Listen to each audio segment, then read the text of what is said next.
ಚಿಂತಾಮಣಿ ನಗರದ ತಪತೇಶ್ವರ ಕಾಲೋನಿಯಲ್ಲಿ ಶನಿವಾರ ರಾತ್ರಿ ನವಜಾತ ಶಿಶು ಪತ್ತೆಯಾಗಿದೆ. ಯಾರೋ ಮಗುವನ್ನು ಶೌಚಾಲಯದಲ್ಲಿ ಹಾಕಿ ಹೋಗಿದ್ದಾರೆ. ಮಗು ಮೃತಪಟ್ಟಿದೆ. ಕಾಲೋನಿಯ ಮನೆಯೊಂದರ ಮುಂದಿರುವ ಶೌಚಾಲಯದಲ್ಲಿ ನವಜಾತ ಶಿಶುವನ್ನು ಕಂಡವರು ನಗರ ಠಾಣೆ ಪೊಲೀಸರಿಗೆ ಮಾಹಿತಿ ನೀಡಿದ್ದಾರೆ. ಪೊಲೀಸ್ ಇನ್ಸ್ಪೆಕ್ಟರ್ ವಿಜಯಕುಮಾರ್ ಸ್ಥಳಕ್ಕೆ ತೆರಳಿ ಪರಿಶೀಲನೆ ನಡೆಸಿದರು. ಶಿಶು ಅಭಿವೃದ್ಧಿ ಯೋಜನಾಧಿಕಾರಿ, ಅಂಗನವಾಡಿ ಕಾರ್ಯಕರ್ತೆಯರು ಸ್ಥಳಕ್ಕೆ ಆಗಮಿಸಿದ್ದರು. ಚಿಕ್ಕಬಳ್ಳಾಪುರದಿಂದ ಬೆರಳಚ್ಚು ತಜ್ಞರ ತಂಡ ಕರೆತರಲಾಗಿತ್ತು. ಪೊಲೀಸರು ವಿವಿಧ ದೃಷ್ಟಿಕೋನಗಳಲ್ಲಿ ಪರಿಶೀಲನೆ ನಡೆಸುತ್ತಿರುವುದಾಗಿ ತಿಳಿಸಿದರು.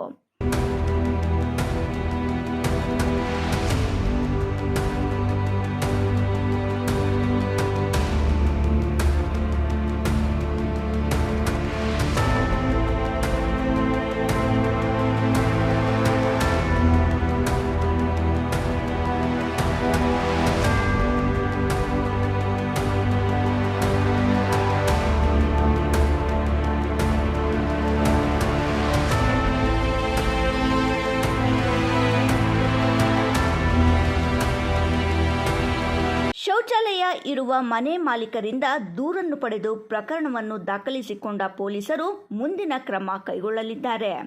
ಪೊಲೀಸರ ತನಿಖೆಯ ನಂತರ ನಿಜಾಂಶ ಹೊರಬರಬೇಕಾಗಿದೆ. ಇಮ್ರಾನ್ ಖಾನ್, ರಾಯಲ್ಸ್ ಕನ್ನಡ, ಚಿಂತಾಮಣಿ.